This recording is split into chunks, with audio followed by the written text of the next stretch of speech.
And welcome to Defence Line, our weekly show on defence, security and more. Earlier this month, the High Courts in Delhi and Chandigarh passed two separate judgments which could be described as landmark judicial verdicts. In one, the Punjab and Haryana High Court directed that in order to ensure its independence, the Armed Forces Tribunal should be brought under the effective control of the Union Ministry of Law and Justice from the Ministry of Defence. In another order, the Delhi High Court quashed two promotions of a Lieutenant General, effectively reverting him to the rank of a brigadier. What do these two verdicts mean to the defence establishment? Is there a need to bring about further reforms in the military justice system in our country?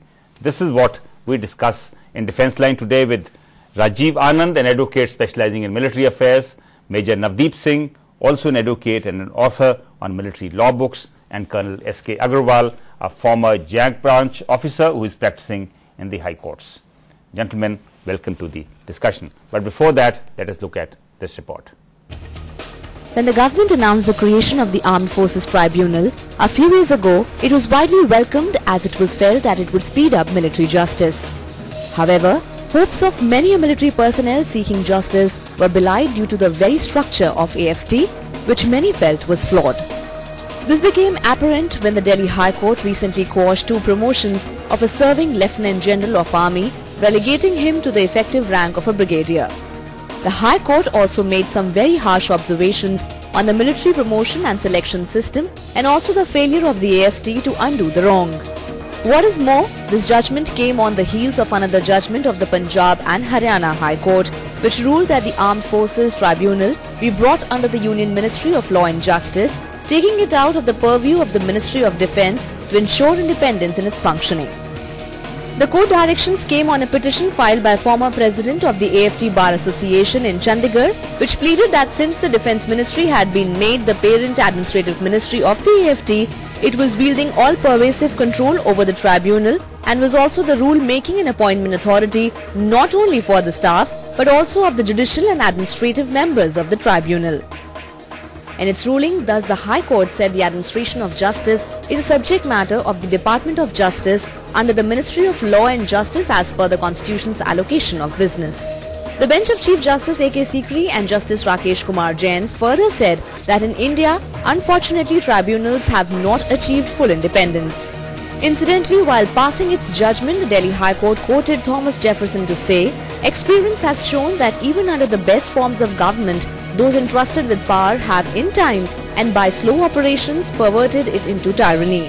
Tyranny points towards arbitrariness. The instant case raises it with full force." It is hoped that these two judgments and the observations of the honourable judges would set the trend for more reforms in the military justice system to be in tune with the changing times. We are in conversation with three eminent military law experts. Major Navdeep, I'll start with you. The Punjab and Haryana High Court, in its decision on the AFT being under the Ministry of Law and Justice and not the Ministry of Defence, I think this was on your petition. That's right. What made you move the Punjab and Haryana High Court on this? The basic system seems to be flawed. The Ministry of Defence is the first respondent in all cases. Every single case before the Armed Forces Tribunal is filed against the Ministry of Defence, and the same Ministry of Defence looks after the infrastructure, the appointments, the rule making, everything of the AFT. So a ministry which is under control, which is controlling the AFT, also happens to be the first respondent in each and every case, and this is totally in teeth of what the Honourable Supreme Court has held in many cases, that the control of tribunals cannot be under any parent ministry, under any ministry against which the orders have to be passed. So what happens now? Surely the Ministry of Defence can move the Supreme Court? Of course, the Ministry of Defence has every right to move the Honourable Supreme Court, but the Law Ministry itself is in favour of bringing tribunals under the Ministry of Law, and the Honourable Supreme Court has also decided in similar fashion in Union of India versus R. Gandhi and L. Chandra Kumar's case. So if the Ministry of Defence wants to go to the Honourable Supreme Court, it's welcome to do so. It has a right to constitutional remedy, but that is the law laid down by the Supreme Court. So you don't expect they'll get much justice there? Can't say, but they have a right. Let them move the Supreme Court if they want to. Colonel Agarwal, what is your opinion? Should the AFT be under the Ministry of Law and Justice and not the Defence Ministry? In the case of Colonel Bedi in 82, Supreme Court had decided that Army Act is taking care of Caesar to Caesar's wife. There should be a true judicial review. Now, present AFT is nothing but extension of the executive. Okay. They are selected by the MOD, appointed by them, transferred by them. How can we expect a Lieutenant General or even the judge of the sitting judge or the retired judge to quash the orders of the Defence Minister? He cannot. So, to have it independent, they should be directly under the Ministry. But Colonel Agarwal, tell me, when the AFTs were set up, why were they placed under the Ministry of Defence? I will explain. In 96, we had prepared the draft. Okay. I was the one who prepared it. Okay. It was not supposed to be under the MOD. It was to be under the Ministry of Law. That is why I myself discussed with Mr. George, Joint Law Secretary, Okay. about the composition and everything. But a mischievous role was played later on when Judge Advocate General wanted to become judicial member. Okay. And that is the time these things have gone wrong. Even if we go from the Baba Saheb Vikhe Patil Committee, Standing Committee on Defence Affairs, which had prepared this report Okay. on this, even they are not in agreement with that. They also say we are under the High Court. So what report is this? This is when this paper was prepared, it went to Parliament in the form of a bill Okay. in tooth and fill. Then the Parliament referred it to the Standing Committee of Defence, headed by Shri Bala Saheb Vikhe Patil. He was the chairman. Okay. And this is the report of that committee. This But entire Colonel Agarwal, since most of the members of the AFT, except the judicial members, would still be military personnel, so how would the shift of supervisory control make a difference? it will make plenty. First of all, if you permit me, I will take the background. Okay. Article 323 alpha was created in the Constitution to create CAT. Now, in that CAT Act also this provision was made, like Section 30 of the Armed Forces Tribunal Act, that appeal will be direct to the Supreme Court. Now, in 97 Supreme Court decided that you cannot have that. Article 226 and 227 of the Constitution can never be bypassed even by Parliament.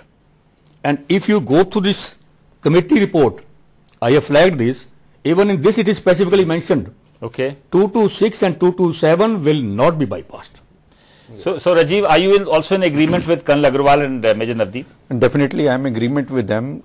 See, when we challenge any issue before the Armed Forces Tribunal, the first party is Union of India, and that is through the Secretary, Ministry of Defence. Okay. Now here Ministry of Defence through its Secretary has been making the appointments of the administrative members who are holding the chair of justice. Justice imparting for the people, for the litigants who are going there. But the appointing authority being the first respondent, that always plays a role which needs to be curbed. But by the same yardstick, Rajiv, should the High Courts not be under the Ministry of Law and Justice? No, they are not. Here we talk of two things, the judicial superintendents and the administrative superintendents. These are the independent bodies. When the government is forming it, of the three functions by separation of power, the judiciary has to be independent. Like Colonel Agarwal referred to Pritipal Singh Bedi's judgment of 1982, the wording there, the Honorable Supreme Court said, the independent judicial body. Now that independence has to be secured. That's what has been done in L. Chandra Kumar's case for the tribunals, R. Gandhi's case, they say these are the judgments under Article 141 of the Constitution of India. When these are under Article 141, these are binding. But how will things play out when the control of the AFT changes hands? How would the AFT members be chosen? It will be from the scratch, the appointment. There, like in these judgments only, the Honorable Courts have referred to the Central Tribunal Division. That is to be created under Ministry of Law and Justice. Now this will be an umbrella body for the country, entire country, of the various tribunals that will be either created or have already been created. Okay. Now there will be a proper code of conduct, the various qualifications, the other requirements which an administrative member also needs. I'll give you an example.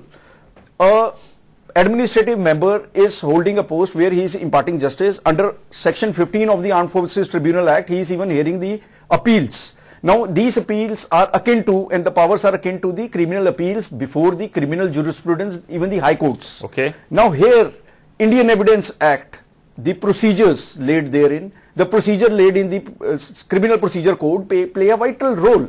Now these administrative members, with all respect to the selection committees and these members also, in fact have very little knowledge about these technicalities of these acts. So, that brings me to the other point. There is even a feeling that all judicial members, all members of the AFT, not just the judicial members, should actually have some kind of a judicial background, because the military officers who are there have no military knowledge. That should be a parameter.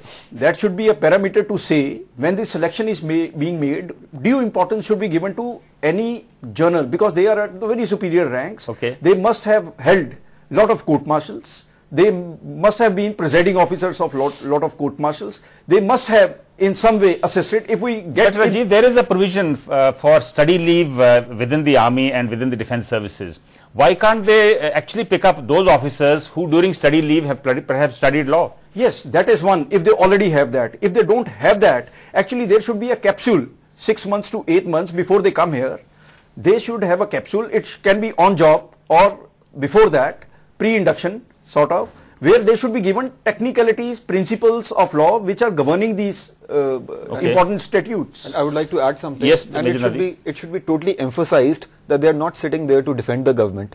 They are not sitting there as the extension of the state. They are sitting there in a judicial capacity. They are not there to defend the actions of the government. But what about the issue of the personal biases coming in? As of now, a lot of AFT members, military members, may have served with those who are appearing before them, or may have actually heard about the spoken reputation of some of them. That's okay if a person deals with an issue dispassionately and a person is clean enough. I don't think that should pose any problem. And of course a person can recuse himself. A member can recuse himself if he feels that he is unduly biased or prejudiced on an issue or against a person or in favor that of a doesn't person. happen very often. That's very unfortunate. You know of that case in before the Chandigarh AFT, where one of the officers actually alleged that a member was friendly to somebody else. It is a very important issue. Yes. First of all, there is a provision that Army, Navy, Air Force, their officers are to be appointed. Now, we are having AFT. I have not seen any Air Force or Navy officer. Why is that? We are having 3 benches here. In my opinion, there should be 1 Army officer, 1 Navy officer, 1 Air Force officer. Cases of the Army should not be heard by the Army officer bench. Case of the Navy should not be heard by the Navy officer. But when the initial the act and the rules were framed, why was this condition not put in? You see, everything can't be in writing. Something is expected from the chairman also. Okay. Everything can't be in writing. Right. I'll just come back to you. Here we'll take a short break. When we return, we will continue the discussion on the High Court decisions affecting the armed forces.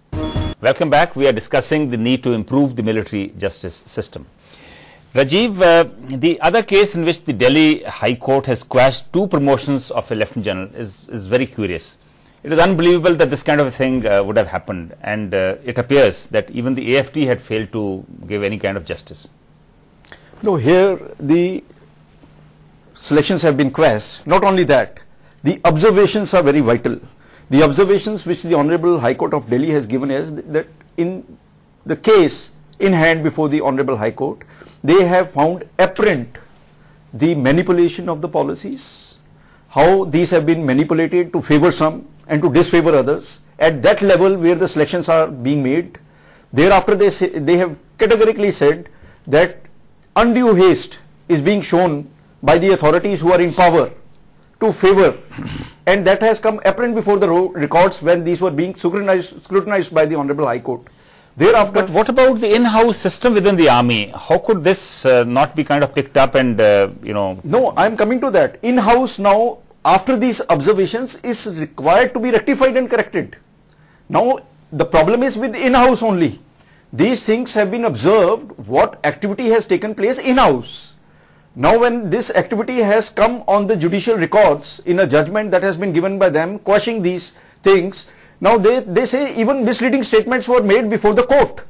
So now that means indirect strictures have been passed against the MS and the AG of the army? Definitely these have been done, and once these have been done, now let's not bring it to all of us, but internally they should rectify it for days to come. In future this should not happen. There has to be policies. The authorities who are implementing these policies should observe for future. The checks and balances have to be there so that such things does not happen. Absolutely. Colonel Agarwal, what happens now? Does this Lieutenant General become a brigadier? No, firstly I will answer the first question little bit. Yeah. The system itself is faulty. You will be surprised. 1,000 officers are considered for promotion to full colonel. and time spent is 1.5 minutes per officer. 20 years career is scrutinized in 1 minute. What actually happens, you said in-house. Actual promotion board is held about 3 months before by the MS branch, and they decide whom to promote, whom not to promote, and then marginal cases. Okay. And the board only consider the marginal cases. So it's just a formality that happens. It is only a formality. अगर आपने किसी को promote कराना है तो उसके positive point बताओ, नहीं कराना नेगेटिव बताओ. Now we come to the judgment part. The person who has been already promoted, now he has got the option. He can put up his papers and go home as a lieutenant general. Okay. Because he has performed the duties rightly or wrongly. He may not be having the substantive rank of a lieutenant general yet. No, in the army, all of them, all higher appointment holders are now substantive. Okay. So you cannot bring him down under any law. So he has the option. But suppose he decides to serve in the army and complete his service tenure. So he will not be able to do it with the stigma. Then tomorrow they may be at the court of inquiry and he may be court-martialed, something wrong there. Right. Now, Colonel Agarwal, the High Court has made some very harsh observations. It said such appointments should breed indiscipline and insubordination and create a sense that it is currying favor with superiors and not merit which earns promotions.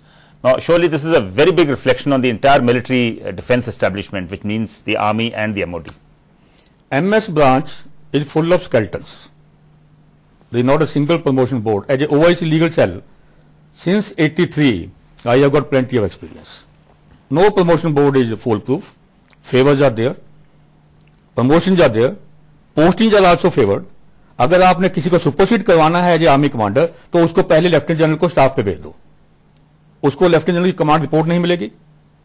दूसरे को command पे भेज दो, उसको report मिल जाएगी, staff की मिल जाएगी, वो आर्मी कमांडर बन जाएगा. But Rajiv, since this kind of manipulation has now come to the fore, don't you think all those who are responsible for manipulating the system should be hauled up?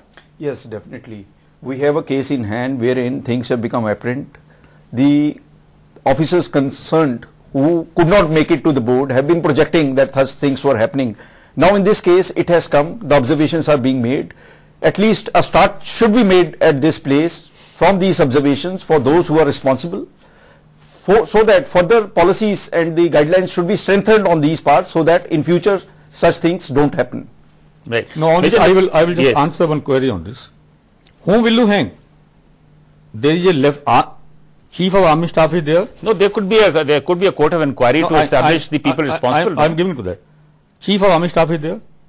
6 army commanders are there. 7th vice chief is there. Now this is the committee which selects them. Whom will you hang? No, but as you said, the MS branch is the one which prepares the dossier, so the MS branch should be taken. Whosoever, but because in-house board is held by the MS. Now MS should be hanged because there is a secretary of the selection board. Secretary should be hanged. Why did you do wrong briefing to the selection? Major Nadeep, since the petition before the Punjab and Haryana High Court was yours, now what are the other reforms that you have suggested? The first reform is that giving teeth to the tribunal. There are no contempt powers with the tribunal. Imagine a person, there are existing cases, a person is acquitted by the AFT from a criminal case and they don't implement the order, or a person is released on bail and they say we will not release him from military imprisonment. Right. Where does the man go? There is no power of contempt, and shockingly, when the initial Colonel Agarwal had stated, when the initial thing was drafted, there were powers of contempt. There are mentions of powers of civil contempt in the rules. They are mentioned in the forms, but there is no substantive provision. Before we go further, let me get Colonel Agarwal into the discussion. Colonel Agarwal, the AFTs have no power of contempt. Is that hindering their functioning? It is. Because you cannot have a court or authority who cannot ensure the compliance of its orders. So which is the authority which actually does the compliance? I am of the personal opinion, although the chairman had made a statement the other day here only in Chandimandir, I should have contempt powers. I want to ask a question, who says you don't have the contempt powers? But then the question comes, he will be charging whom? Defense Secretary? Who is appointing him? Okay. We come back to the same question. Okay. Caesar to Caesar's wife. It is in my opinion, the present AFT is extension of the Ministry of Defence. That is why it must be ruled from the MOD command and control. So that is why the Punjab and Haryana High Court is very important. And interestingly, yes, this matter was referred to the Standing Committee for Defence, and the Defence Services have opposed this. They said that no, contempt powers should not be given to the AFT. That's how. Why? I mean, the teeth are going to, these teeth are going to bite the defense service, and you're asking them whether contempt powers should be there or not, and why should they oppose it? I go a step further. I go a step further. Why should a chairman say I should have the powers of contempt? Let him charge for contempt. Let defense secretary and chief say you don't have the power. There is need for the AFTs to be proactive. AFT to be proactive. Yeah. Now, Navdeep, the two other issues you have raised before the Punjab and High Court was, one was that the vacancies of the judicial members should be filled up, and secondly, you had said that the selection committee, this committee which selects the members of the AFT, that should be reconstituted. I think it has two serving bureaucrats. It has two career bureaucrats, the law secretary and the defense secretary, and they're sitting over appointments of serving or retired High Court judges. Okay. Number one, bureaucrats should not be allowed to comment on the capability of judges, and number two, they are junior in the warrant of precedence and the official pecking order. That is one objection. The second thing is that even when appointments are being made, they must ensure that appointments are made, especially of the administrative members, on the basis of their approach while in service. They should be balanced people. They should not be extreme in their views, because after all, you're dealing with sensitive issues such as disability pension also. Right. Sensitivity to human life should be there, war widows, disabled people, disabled personnel. So the selection also has to be from amongst balanced people who do not feel that they are an extension of the state or that they are there to defend the policy. They should have interpretational skills. It is not that they should only ratify what the government is saying. Unfortunately, we have seen this problem creeping in, but of course with a certain capsule, as Mr. Rajiv Anand pointed out, with a certain capsule and with a certain amount of acclimatization, this can be worked out. Rajiv, what else should be done to make the military justice system more responsive? To start with, training. Military justice system does not only include the administrative side or aspect of the matter, it also includes the criminal justice. The commanding officer, to start with, is empowered with various powers and functions wherein he will look into the offences being done by the men under him. He will punish them with imprisonment also, rigorous imprisonment also. Okay. Now here the training part is lacking. From there the issue starts. Then it goes to the higher headquarters, where we find members, the higher superior authorities are also lacking training in such judicial aspect of the matter to deal with it. Here in 1982 in Pritipal Singh Bedi's only, they said retributive justice should not take place. Now here that is what exactly is happening. It's been, we are into a civilized society, but still carrying on the retributive justice. You have done this wrong, this is the punishment. Now the circumstances prevailing, the extenuating circumstances, which why judicial training will only come to you, are totally being ignored. So in your opinion, judicial training is of paramount importance? Definitely. When they are exercising judicial power, including criminal justice, they must have some training in that. Right. Colonel Agarwal, since a lot of the problems actually stem from the promotion of the officers, so what should be done to make the promotion boards more transparent and fair? You have to stop the inside holding of the board. Seeing the number of the people, you should extend the period. Don't say within 5 days you have to complete it. Okay. Let them place the complete board. There should be no secretary, no MS branch officer should be involved in the selection process. And they should be fair. Composition should be okay. Now what is happening? Many of the officers have served with the board members.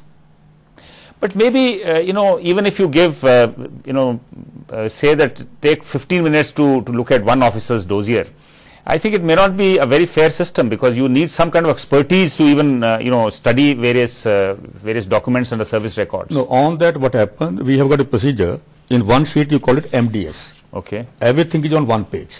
Okay. Now, I will give you an example. If there is an abrasion in my dossier and it becomes inoperative, it is supposed to be removed totality. Okay. But what happens? They put a paper on that. So and so record which was given to him severe displeasure on so and so date for so and so has become inoperative with effect on so and so date. Okay. So this paper is pasted on that. The effect so even that could influence the members. It influences. Right. Since you're running out of time, Major Navdeep, court martials is another problem area. Is there any kind of reforms that you have in mind as far as the court martials are concerned? The inherent system, the existing system is not draconian. It's perfectly fine. There are checks and balances. Okay. If those checks and balances are exercised properly, I don't think there's any major problem or a major hassle. But as they say, it's the person behind the machine that matters and not the machine itself. So I would say that checks and balances are fine. But as Rajiv said, a lot of those people who are there on the court martials, you know, are not judicially trained. Are not judicially trained. That's even the principal bench of the AFT has pointed this out. And of course, with all these things, smoothly these things can be sorted out. These can be resolved. It's not a major stumbling block. Rajiv, before we close, a quick comment. Should the summary court martials continue? No. That's the precise answer. These should not be. In the name of summary court martial, the commanding officer has whims and fancies sitting on his shoulders. But most army officers feel that if you do away with the summary court martial, the discipline within the force would suffer. No, summary court martial was a field time concept. Okay. It was never a peacetime concept. Now, under the garb of that authority that's been given to you to conduct summary court martial, the whims and fancies of the commanding officers. So are you suggesting that let's do away with the summary court martial in peace times? During war, it can be there? No, it must be justified. There should be some reasoning. We can't say under the discipline of the army, the entire reasoning and justification should go. It has to be there. Yes, if some sound reasoning and justification is the basis of summary court martial, even it comes to the same thing. It is the person behind the decision. Yes, definitely. That's the person. Right. Thank you very much for joining us in the discussion. Though the decision of the government to set up the armed forces tribunals was a welcome step, the recent court decisions further underline the need to bring about more reforms in the military justice system. That is all in Defence Line today. Do write your feedback. Good luck and goodbye.